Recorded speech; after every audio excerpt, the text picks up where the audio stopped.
Hello guys, this is Rajnish Tiwari standing in just front of you. I am a teacher who is teaching in BD Central School, just a normal teacher, and teaching also the favorite subject of my teaching, which I teach, is English and English grammar. So as you know that when I am teaching English, then what will I teach? English, just simple.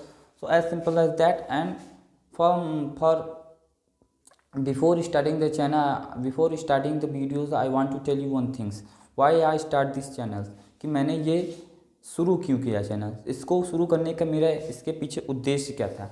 Simple सा उद्देश्य है मेरा कि जो है मैं English पढ़ाना चाहता हूँ। बाकी इसके आगे ग्रामर्स भी आएंगे, बहुत सारी चीज़ें पढ़ाऊँगा, बहुत सारी सेशन करूँगा, इंग्लिश लेक्चर्स दूँगा, मोटिवेट भी करूँगा जब भी मौका मिलेगा आपको। तो और है जो कुछ भी करूं, लेकिन एक बात की मैं प्रॉमिस कर सकता हूं कि ये चैनल हमेशा एजुकेशनल रहेगा। इस पे आपको कुछ न कुछ वंडरफुल आपको देखने को सुनने को मिलेगा, और अगर आप बने रहे तो आपको इतनी आश्चर्यजनक चीज़ें इसमें देखने को मिलेंगी जो आप कभी बिलीव नहीं कर सकते। इतना ज्ञान आप प्राप्त करके यहाँ से जा सकते हैं। तो आज बिना वक्त बर्बाद किए हम अपने टॉपिक के पास चलते हैं। तो मैं पढ़ाऊँगा इंग्लिश, लेकिन इंग्लिश में क्या सब बोलते हैं सब कुछ पढ़ो, बुक्स के एक नियम होते हैं, वो उसमें सब कुछ होता है। तो 80-20 रूल यहाँ पर आप लिखा हुआ आप देख सकते हैं। तो इसका मतलब क्या है, जो बुक्स में 80% चीज़ें होती हैं जो एक्चुअली यूज़ होती हैं बोलने की। इफ़ यू आर, देखिए, if there is something for you and you are not using that sentence, use that knowledge, what will you do of that knowledge? कुछ नहीं करेंगे आप, उस नॉलेज का करेंगे क्या जिसका आप यूज नहीं कर सकते। वैसे ही तो क्या कहने का मतलब है कि 80% जो चीज़ें होती हैं बुक में वो 20% यूज होती हैं, और जो 20% चीज़ें होती हैं वो 80% यूज होती हैं। बेसिकली ये फॉर्मूला जो आया हुआ है मार्केटिंग फील्ड से आया हुआ है। तो मैंने if you want you can also fix it here, तो आप यहाँ भी आप फिक्स कर सकते हैं इस फॉर्मूले को। तो जो मैंने बताया वही से, तो हम क्या करें कि जो 20% चीज़ें हैं, जो चुनिंदा चीज़ें, जो पढ़ने लायक चीज़ें हैं, जो जिसको पढ़ करके हम इंग्लिश बोलना सीखेंगे, वही चीज़ पर हम ज़्यादा ध्यान दे देंगे। ऑल्दो बहुत सारी चीज़ें पढ़ाएंगे, लेकिन उस पर आपको इतना माइंड नहीं करना है। तो बिना वक्त बर्बाद किए हम आप आगे अपने टॉपिक पर चलते हैं। तो फर्स्ट क्या है कि आप इंग्लिश कैसे सीख सकते हो। लर्निंग, किसी भी लर्निंग को सीखने का एक साइकोलॉजिक टर्म होता है। आप ऑब्जर्व करोगे अपने माइंड को, तो आप जब से पैदा हुए हो तो एक साइकोलॉजी फैक्टर है कि आप कैसे सीखे हो। आप कोई भी चीज़ देख करके या सुन करके ही तो सीखते हो, और जो आप सीखते हो वो तो बोल करके आप बताते हो, लेकिन सीखे कहाँ से हो? देख करके और सुन करके। तो ये सिंपल सा फंडा है कि अगर आप देखने और सुनने की डायरेक्शन को चेंज कर दो तो ना चाहते हुए भी आप वही चीज़ करोगे, आप जो देखोगे और सुनोगे। सिंपल सा फार्मूला है। आपको मेहनत नहीं करनी है बहुत ज़्यादा।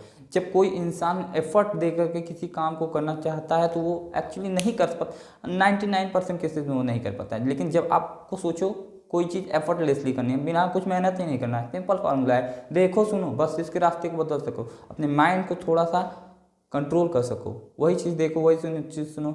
और अगर आपको रिजल्ट ना मिले तो आप अपने आप से कह सकते हो कि अगर मैं क्या होता है कि बोरिंग महसूस होने लग जाता है अगर कोई रिजल्ट नहीं मिलता। मैं क्लास में था तो मुझे मैथ नहीं आता था, मैथ में बहुत कमज़ोर था, मेरे दोस्त आगे थे।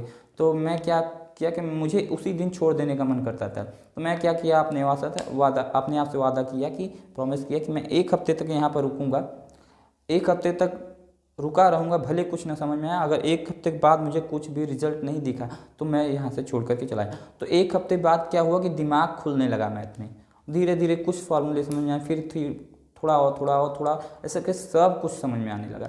तो किसी भी फील्ड में आप नए फील्ड में जाओगे, शुरुआत में आपको सब कुछ समझ में नहीं आएगा। आपको अपने आप को एक टाइम लिमिटेशन देना होगा कि इतने टाइम तक मैं रुकूंगा, फिर भी अगर रिजल्ट नहीं आता है तो फिर मैं इसको छोड़ दूंगा। तो एक साइकोलॉजी तरीका है कि बाय सीइंग बाय लिसनिंग, इसके डायरेक्शन को आप चेंज कर दो तो आपको मेहनत ही नहीं करनी पड़ेगी, आप ऐसे ही सीख जाओगे। अगर सोचो आप इंडिया में पैदा होकर इंग्लैंड पैदा होते तो पैदा होते ही बोलने लगते हैं इंग्लिश। तो लर्निंग, अब एक मटेरियलिस्टिकली तरीके से आपको सीखना है। वो कैसे सीखना है? लर्निंग, इंग्लिश लर्निंग आप कैसे सीख सकते हो? एक आप सीख सकते हो रीडिंग, एक डूइंग। तो रीडिंग मतलब क्या आपको पढ़ करके, और डूइंग मतलब क्या आप करके सीख सकते हो। तो रीडिंग में आपको पार्ट्स ऑफ स्पीच पढ़ना है, पार्ट्स ऑफ स्पीच में भी सब कुछ नहीं पढ़ना है।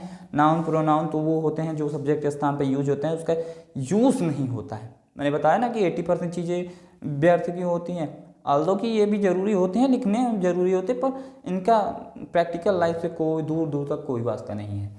तो पार्ट्स ऑफ स्पीच में 3 चीज़ मेन होती हैं। क्या होती हैं? मेन वर्ब होते हैं, वर्ब मेन होता है। वो क्यों होता है? क्योंकि वर्ब के बिना कोई भी सेंटेंस इंग्लिश का बन ही नहीं सकता है। वर्ब्स इंग्लिश की आत्मा है, तो जब तक वर्ब्स को तैयार नहीं करोगे आप कुछ भी नहीं होगा।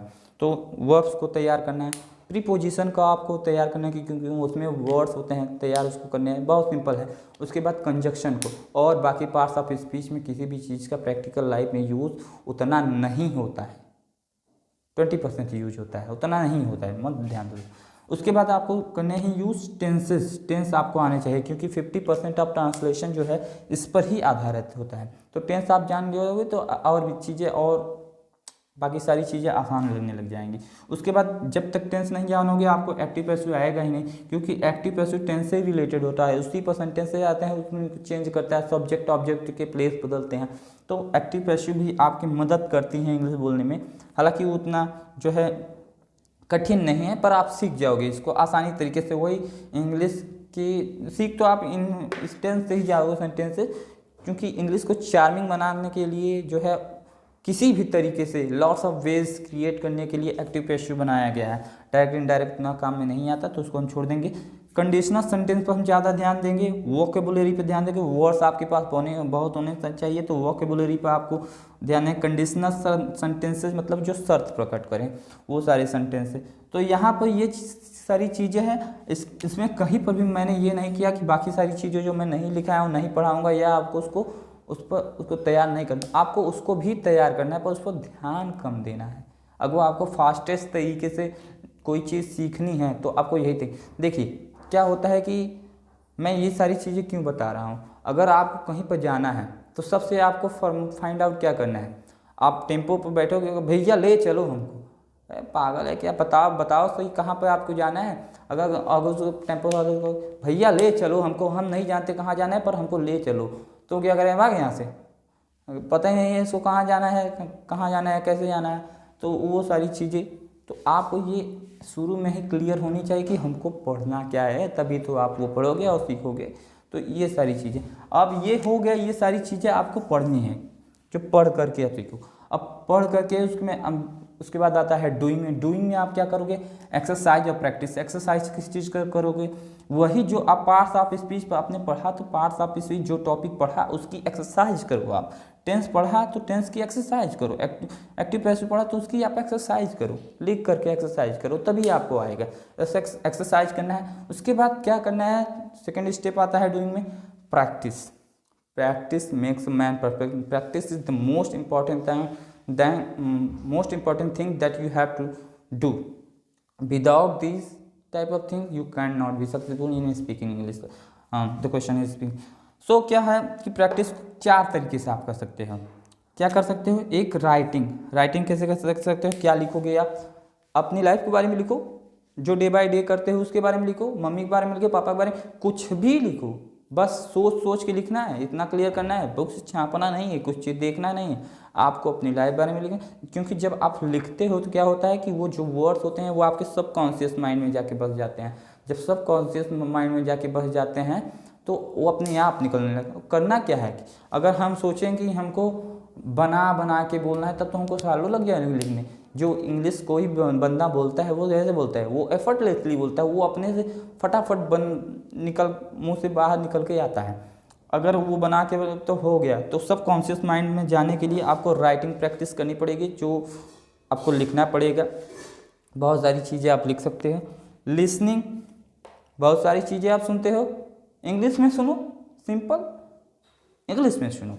वीडियो देखो, वैसे भी आप देखते हो तो उसको इंग्लिश में देखो ना। थोड़े दिन, मैं बताया ना, कुछ दिन अपने माइंड को कंट्रोल कर लो, कुछ चीज़ों के डायरेक्शन को चेंज कर लो। आप एफर्टलेसली आप देखोगे कि फास्टेस्ट तरीके से आप कोई भी चीज़ सीख रहे हैं। उसके बाद क्या करना है कि थिंकिंग। इसमें तो कोई टैक्स नहीं लगा, इसमें तो कोई पुलिस वाला आके मार नहीं देगा। आप कितनी भी बड़ी बातें सोच सकते हो, कितना गंदा सोच सकते हो, कोई पैसा नहीं लग रहा है, कुछ नहीं हो रहा है, आप एक कोने में भी कहीं पर बैठे हो पार्क में सोच रहे हो, किसी से कोई मतलब है ना, वहाँ पर कोई ह्यूमिलिएशन बेइज्जती वाली भावना है ना, कोई आप पर हंसने आ रहा है, तो वहाँ पर आप थिंकिंग कर सकते हो।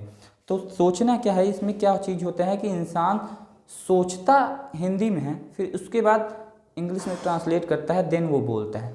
तो ऐसे क्या वो कभी सक्सेसफुल हो पाएगा? जब आप हिंदी में बोलते हो क्या किसी और लैंग्वेज में सोचते हो? नहीं सोचते हो। तो आपको इंग्लिश में ही सोचना है, तभी फटाफट वो बनेगा। अगर सोचने लगो तो इतना टाइम उतना वेस्ट हो जाएगा कि फिर आप अटकोगे, और जब आप अटकोगे तो अपनी बेइज्जती महसूस होगी, और जब बेइज्जती महसूस होगी तो आप सब कुछ छोड़ दोगे। तो ऐसा नहीं करना है, आपको इंग्लिश में ही सोचना है। आप कहीं पर रास्ते में जा रहे हैं, आपको पेड़ दिख रहे हैं, सड़कें दिख रही है, लोग दिख रहे हैं, आप उनके बारे में सोचो। सोचने में क्या जा रहा है, सिंपल है, बहुत फास्ट तरीके से आप इससे सीख सकते हो। इसकी प्रैक्टिस कोई नहीं करता है, मेन बात यही, इसीलिए उनको आता नहीं है। एक बच्चा होता है जो है वो कैसे सीखता है? देख करके, सुन करके। जो आप 5 साल में नहीं कर पाते वो 2 साल में कर लेता है, 1 साल में तो उसको बड़े होते हैं दिन लगता है। उसके बाद क्या कहते हैं, टॉकिंग करना है आपको। टॉकिंग किससे करोगे, बात किससे करोगे? अपने दोस्तों से। आपके ही तरह कुछ दोस्त होंगे जो क्यूरियस ऑफ लर्निंग होंगे, इंग्लिश होंगे, वो भी क्यूरियोसिटी उनके अंदर होगी इंग्लिश सीखने, तो उनसे आप बात करो, प्रैक्टिस करो। शुरुआत में गलतियाँ होगी, फिर गलतियाँ धीरे धीरे इंप्रूव होती जाएंगी, फिर सब ठीक हो जाएंगे। बात कर सकते हो एक तरह अपने दोस्तों के गैंग के साथ बात कर सकते हो, ग्रुप्स फ्रेंड के साथ बात कर सकते हो। एक तरीका होता है ऑनलाइन ऑफलाइन, बहुत सारे मीडियम ऑन हैं, साइट्स हैं जहाँ से आप बात कर सकते हो। जैसे कि मुझे कुछ खरीदना हो तो उसमें ऑप्शन आते हैं, press 1 then you can talk in Hindi, press 2 you can talk in English. तो मैं जो है इंग्लिश वाला ऑप्शन ही क्लिक कर देता हूँ। अब उनको मेरी बात समझनी ही पड़ेगी, क्योंकि उनकी मजबूरी है, उनको पैसा मिलता है इस बात का, वो मेरे फ़ोन नहीं काट सकते क्योंकि मैं उनका सर हूँ। ठीक है, तो ये सारी चीज़ें होती हैं, आप उनसे बात कर सकते हो। मुझे बैंक ऑफ बड़ौदा में कोई काम होता है तो मैं वहाँ पर बात करता हूँ, तो इससे मेरी क्या होती है, प्रैक्टिस लग जाती है, प्रैक्टिस हो जाती है। और एक तो कैमली ऐप है, जो है आप डाउनलोड करके उसमें प्रीमियम देना पड़ता है, पैसा देना पड़ता है। मैं आपको यहाँ पर चीज़ क्या बता रहा हूँ, फ्री ऑफ कॉस्ट जो अवेलेबल है, जिससे आप प्रैक्टिस कर सकते हो, वो चीज़ें ये हैं कि आप वहाँ पर कर सकते हैं। तो यही सारे तरीके हैं जिनसे आप इंग्लिश सीख सकते हो, और आपको इसमें खुद की हेल्प करनी है।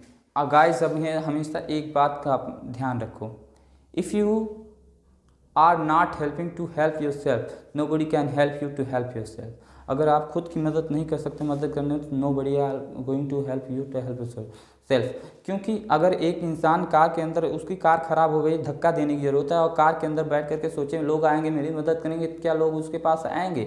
तो उसके पास कोई लोग नहीं आएगा, तो लोग कैसे आएंगे? उसको कम बाहर आना चाहिए। अब बाहर आकर के वो धक्का दे रहा, लोग देख रहे हैं इसके अंदर दम नहीं है, वो खुद भी जानता है मेरे अंदर ताकत नहीं है धक्का देने का, फिर भी वो कोशिश कर रहा है। जब कोशिश करते हुए लोग देखेंगे तो उसकी मदद करने आएंगे। तो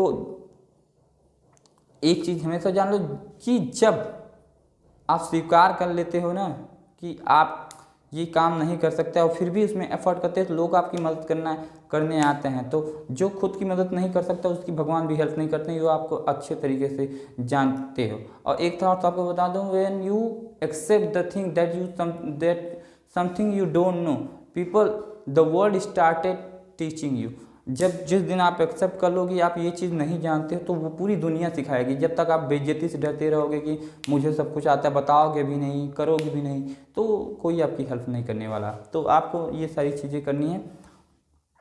उसके बाद तो इतना करके आप जो है इंग्लिश सीख जाओगे। तो आपको इतनी प्रैक्टिस करनी। उसके बाद जो है कि मैंने आज तक आपसे कुछ मांगा नहीं है, और ना ही मैं आगे चल के कुछ मांगूंगा। करता हूँ क्या हूँ मैं, मेरे अंदर एक थॉट हमेशा से रही है और अभी भी है कि डिज़र्व बिफोर डिज़ायर। इच्छा करने से पहले आप उसके लायक बनिए। तो कोई भी चीज़ अगर आप के लायक हो तो वो चीज़ आपको मिल जाती है ना। तो ये सारी चीज़ें हैं। अगर आपको मेरे जो है मेहनत आपको दिख रही है, लाइट्स दिख रहे हैं, शैडो भी दिख रहा है इधर उधर, तो ये क्या है कि मेहनत कर रहा हूँ मैं, रात को 2 बजे भी वीडियोस बना रहा हूँ। तो ये क्या सारी मेहनत है। तो आपको क्या करना चाहिए कि इसको लाइक करो, शेयर करो, सब्सक्राइब करो, ग्रो करो चैनल। ये बुरी चीज़ों को तो लोग बहुत ज़्यादा शेयर करते हैं, लेकिन जो अच्छी चीज़ें होती है उसको शेयर सब्सक्राइब नहीं करते। ऐसा नहीं करिए, तो शेयर करिए। और जो रही बात मेरे स्टूडेंट की, जो इसके बाद वीडियो देखने वाले हैं, उनको कहने की ज़रूरत ही नहीं, क्योंकि सारे बहुत ही ज़्यादा ट्रेमेंडस और गॉर्जियस स्टूडेंट हैं। वो दिल के अच्छे होते हैं। जो इंसान की सच्चाई और अच्छाई होती है वो जानते हो कहाँ दिखती है? उसकी आँख में।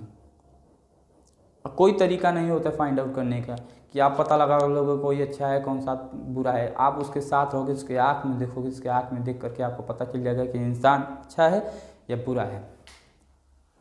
तो जो मेरे स्टूडेंट हैं, मैं बहुत ज़्यादा उनके बीच में जब जाता हूँ तो हैप्पी रहता हूँ, मुस्कुराते रहता हूँ और जो है वंडरफुल होते हैं। मैं बहुत ही ज़्यादा खुशनसीब हूँ, फॉर्चुनेट पर्सन हूँ कि मुझे उनके बीच में पढ़ाने का मौका मिला।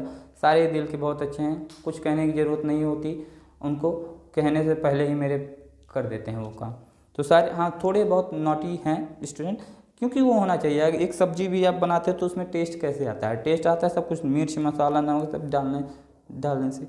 तो थोड़े नॉटीनेस नहीं होगी तो मर जा बोरिंग हो जाएगा क्लास। तो थोड़े बहुत ऐसे स्टूडेंट होने चाहिए, वो भी अच्छे होते हैं, सारे दिल के अच्छे हैं, कोई भी बुरा इंसान होता नहीं है। मुझे तो बुराई किसी के अंदर दिखती ही नहीं। बुरा वो जो स्टूडेंट है मेरे, तो मुझे नहीं लगता कि उनमें से बुरा करना तो दूर, बुरा कोई सोच भी सकता है। तो वो सारे बातें कर सकते हैं पर बुरा एक्चुअली कर नहीं सकते।